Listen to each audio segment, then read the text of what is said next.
Welcome to the Marshall Pruett podcast, presented by Cooper Tires, supported this month by the Justice Brothers.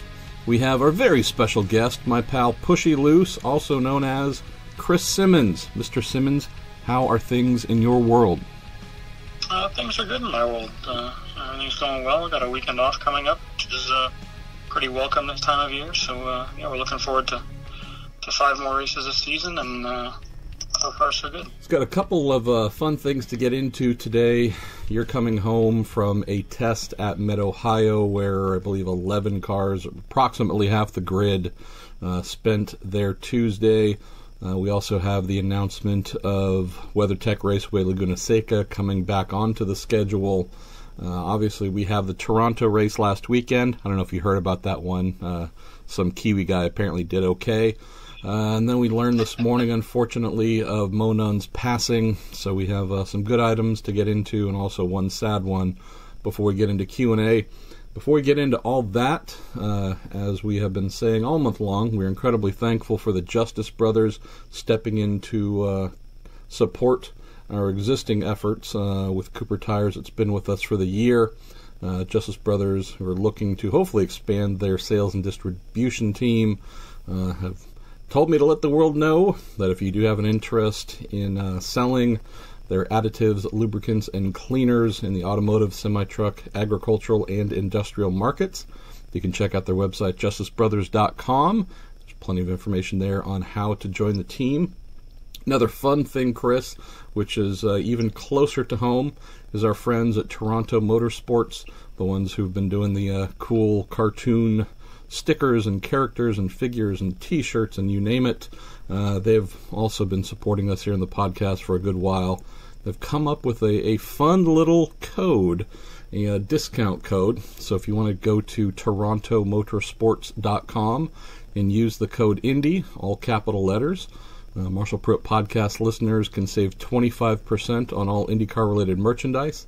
That does expire on July 28th, and it is exclusive to you all, dear listeners. So you got about 10 days to act on that. Again, code is uppercase INDY, I-N-D-Y. And that applies to everything. Die-cast, shirts, ball cap, stickers, mugs.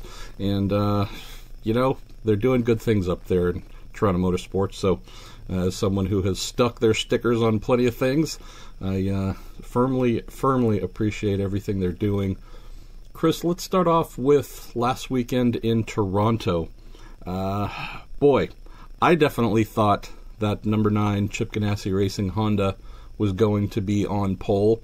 And then that Newgarden guy does what he has started to make a habit of, and that's pull one out and surprise folks a little bit. Tell me about the weekend leading up to qualifying where it looked like you guys were going to be on pole, and then a last-minute, last-lap surprise.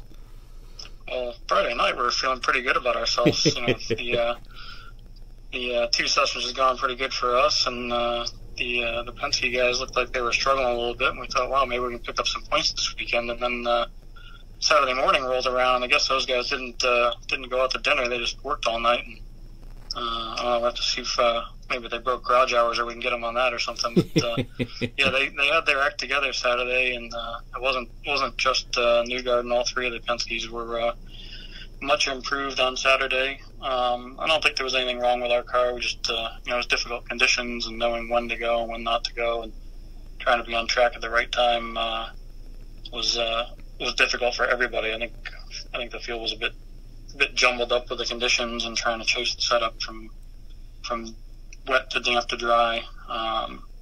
We just the track was at its best right at the end, and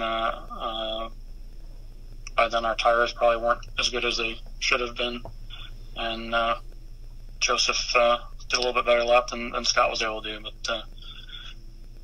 he is making a habit of that. It makes our life difficult on a regular occasion. So let's talk a little bit about the challenges you are facing here. So you obviously have a driver, 4-time champ, someone whose talents, we no longer have to wax on about Dixon's talents. We know he's the best of his generation. You, and I think most engineers, will keep your head down, focus on what's in front of you with your car, with your team, but at the same time, Chris, as a former driver, are you also someone who can look at the rivals you face and some of the unique challenges they pose and appreciate the fact that, yeah, you got one of the best of all time in the car that you're engineering, but you've also got some pretty steep talent you have to knock down in order to either get a pole or get the win? Yeah, absolutely. There's a lot of talent in the IndyCar series right now. I've been lucky enough to work with some of the best, especially the last few years of my career with Dario and Tony and Scott. So it's been fun for me. But yeah, you look around and you got a Will Power, you got a Joseph Newgarden, you got a Pagano, you got a whole bunch of guys that are gunning for you every weekend, and you can't let up. It only takes a little tiny mistake, and instead of being first, you're 7th or 10th. The race itself seemed to be one that I would say tasked drivers more heavily than most events this year with going incredibly fast, pushing boundaries and limits, while having the ever-present possibility of crashing right in front of them. And it's not as if drivers aren't always, at maximum attack, but it seemed like whether it was the changes in surface materials, something we've known about at Toronto for quite some time, but seemed like the combination of track surface quality, the reduction in downforce, heavy marbles going offline, seemed like the challenge on Sunday was to really try and execute something maybe a little bit harder than we see at many rounds.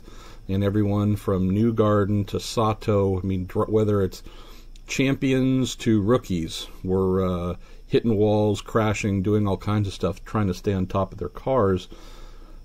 Tell us a little bit about what that was like from your vantage point, seeing that, hey, this isn't just a flat-out race, don't worry about it, go, go, go. It was, you're kind of balancing on the edge of a knife here.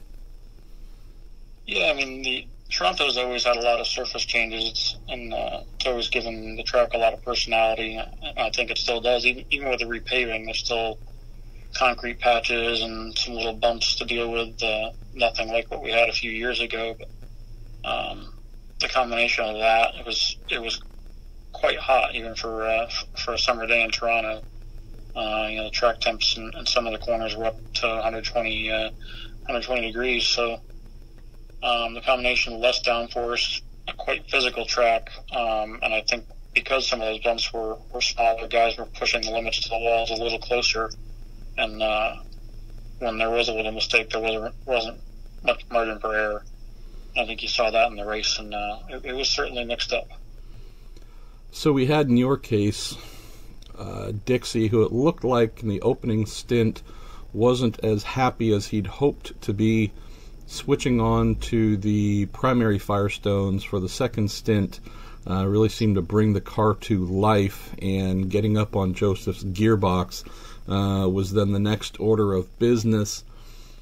Tell me about just the challenges and also the changes of what you're hearing from Dix in terms of needs, and then also making those adjustments so not only he go after Newgarden even harder in that second stint, but I guess ultimately push him hard enough that we did see a mistake on a restart that opened up the door to victory.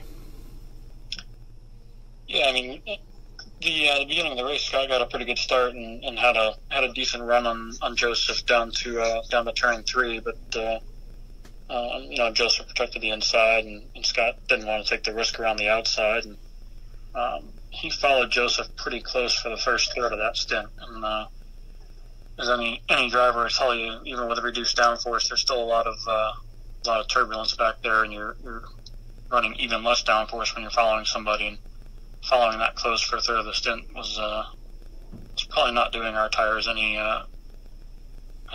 good deeds. Yeah. So mid stint, he kind of backed off a bit to save the car a bit, and then the plan was to close back up for pit stops, but we just weren't close enough to really jump Joseph on the pit stops. Shortly after that, the yellow came out, and we thought the fight was on. We thought our car was pretty good, especially on blacks, and there was a lot of race to go, and we were hoping to get by. that wasn't that pass the way it happened certainly wasn't in the plan, but we'll take it. And let's talk about that for a sec. I mean, we, in racing, whether it's from the timing stand as an engineer or, sitting there as a mechanic, whatever, you're watching, you're hoping the good work you've put in to improve the car in whatever way is needed, the great talent of your driver. You're hoping that, of course, they pull off that daring pass into turn whatever, and the crowd rises to their feet and cheers. And then sometimes you see the guy you're chasing go wah, wah, wah, and hit the wall before you even get to the green flag on the restart. What's going through your mind when you're watching that? Was it like, holy cow, or was it like, hey, thanks for the gift?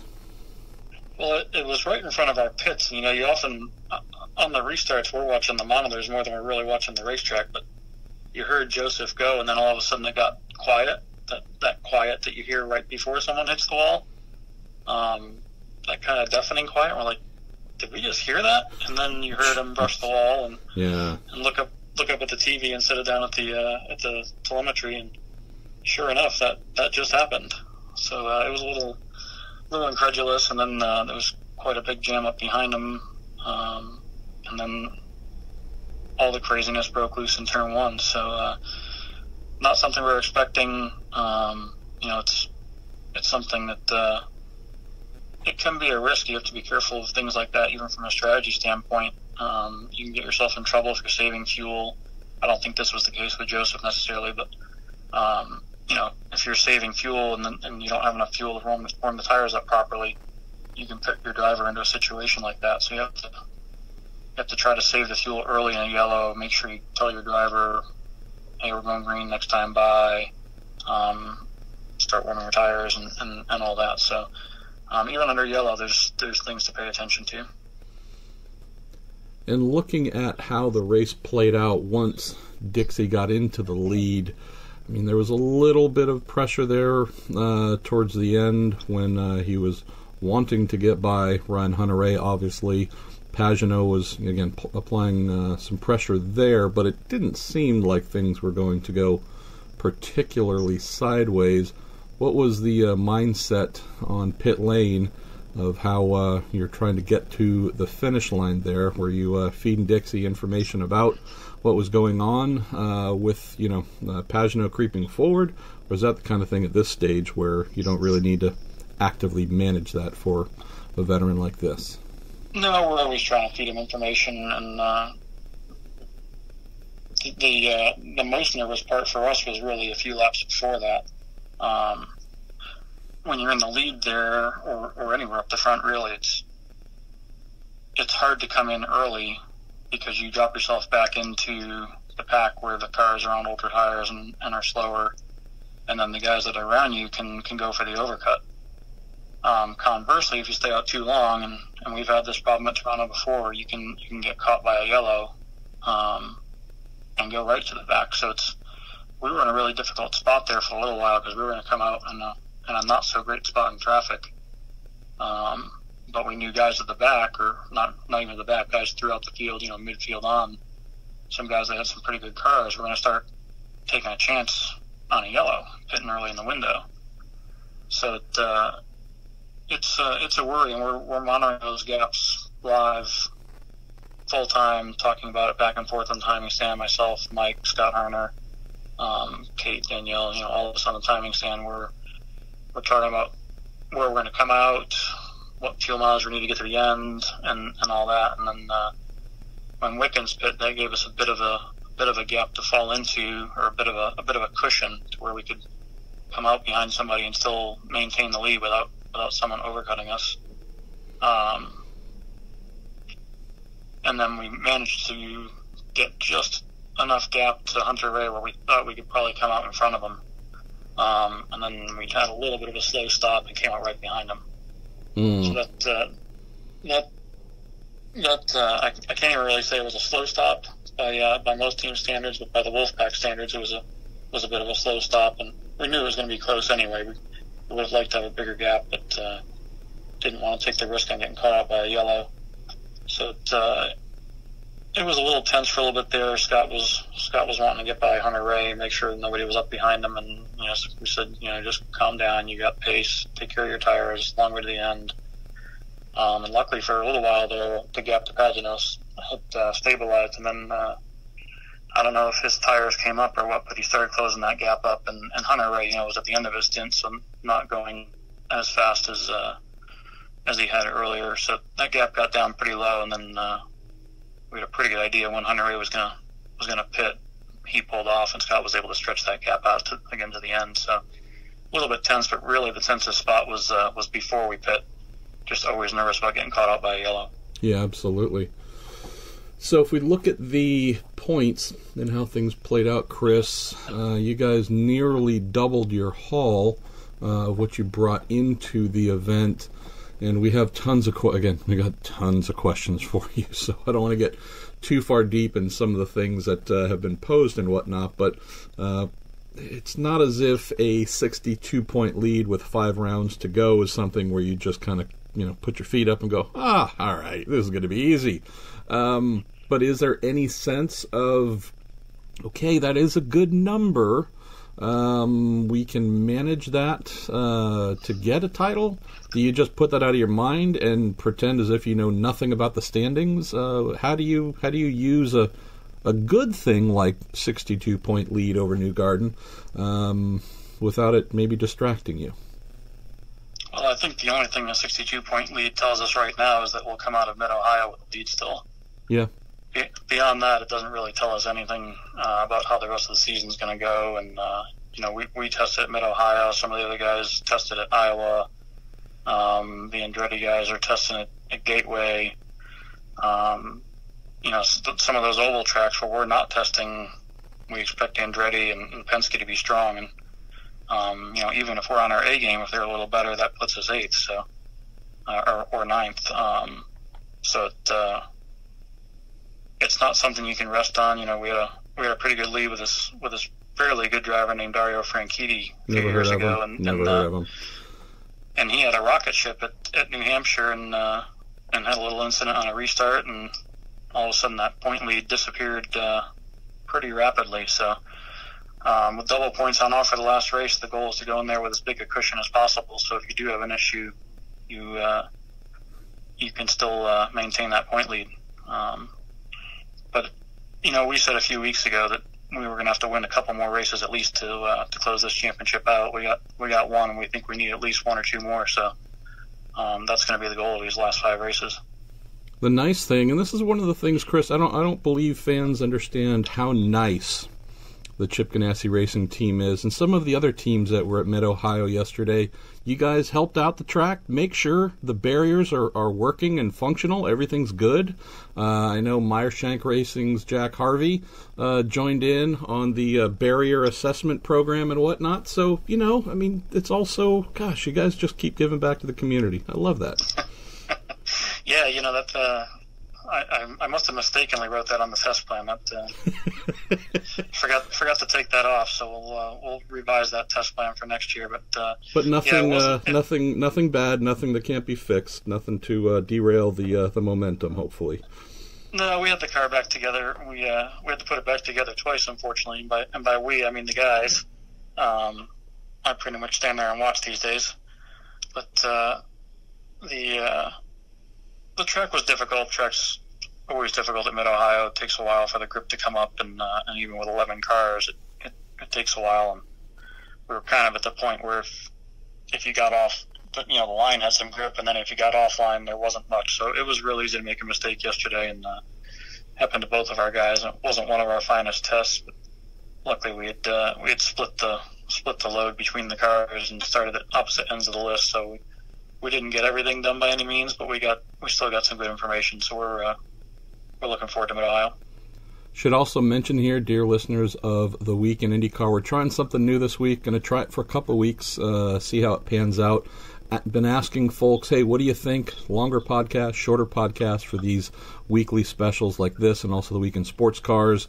And the response, honestly, was about 50-50. So going to try something new, and rather than put the entire episode into one long file, going to split up the conversation and insights and whatnot and the Q&A that's coming into two separate podcasts, and I'll structure them so that if you're listening from home or on whatever device, as you're hopefully listening to this, it'll finish, and then the next one coming up right after that will go straight into Q&A. So just a little bit of an adjustment, see if this makes a little bit more sense for folks or not, and if it doesn't, we'll just go back to one file. Let's talk about Mazda Raceway Laguna Seca, something, Chris, that I imagine you and I will probably always struggle to remember to put a sponsor's name in front of the track, because at least while we were growing up and going there in Indy Lights or whatever it was, it's just Laguna Seca.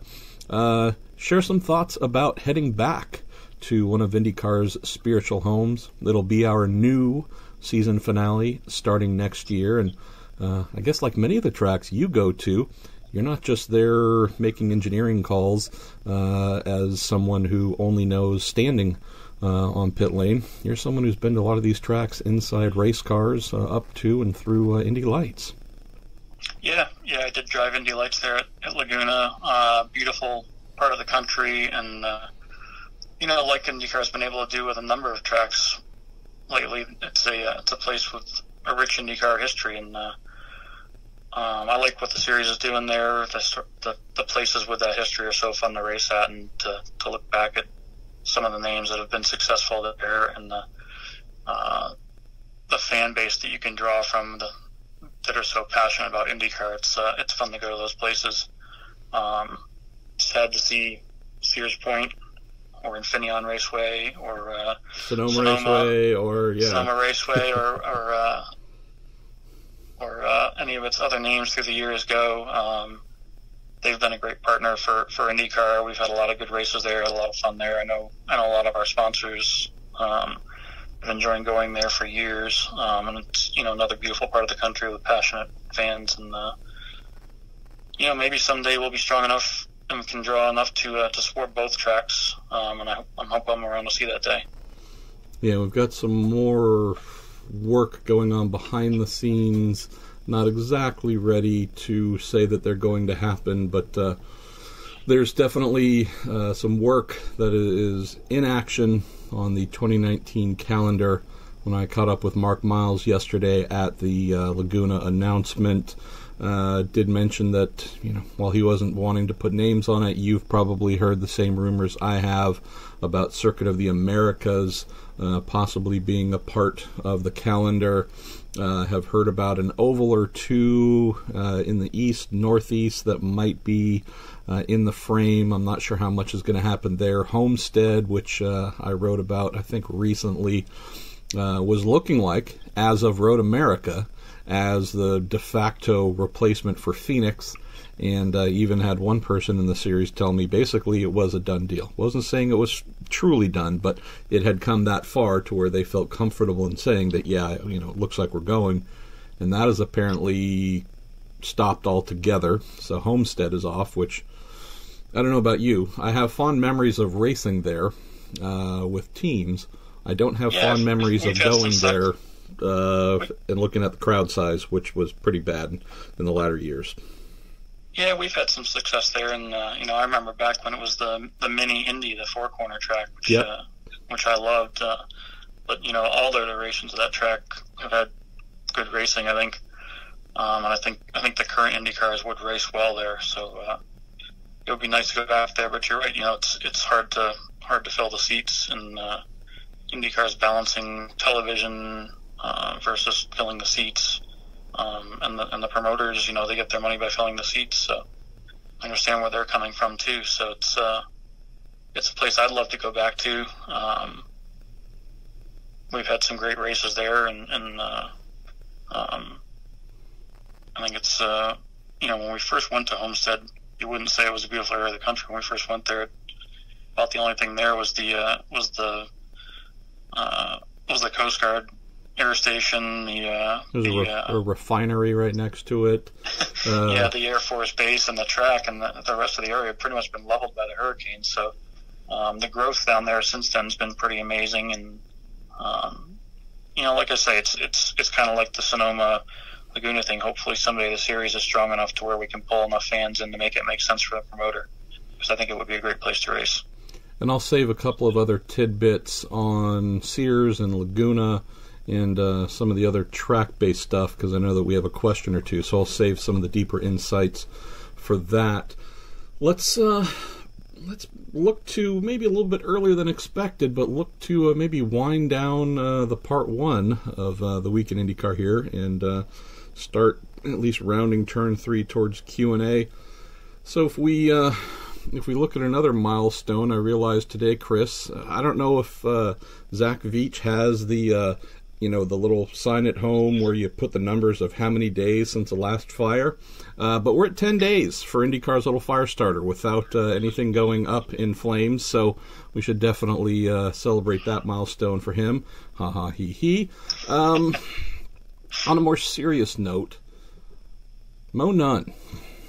He'd been fighting Parkinson's with all of his strength for a couple years now, and had been in declining health for quite some time. Obviously very sad to learn of his passing today. At the same time, having witnessed whether it's parents or elderly folks going through hell with physical ailments, there's also that sense of possible relief that, okay, maybe you aren't having to go through this hell anymore, so maybe that is a blessing.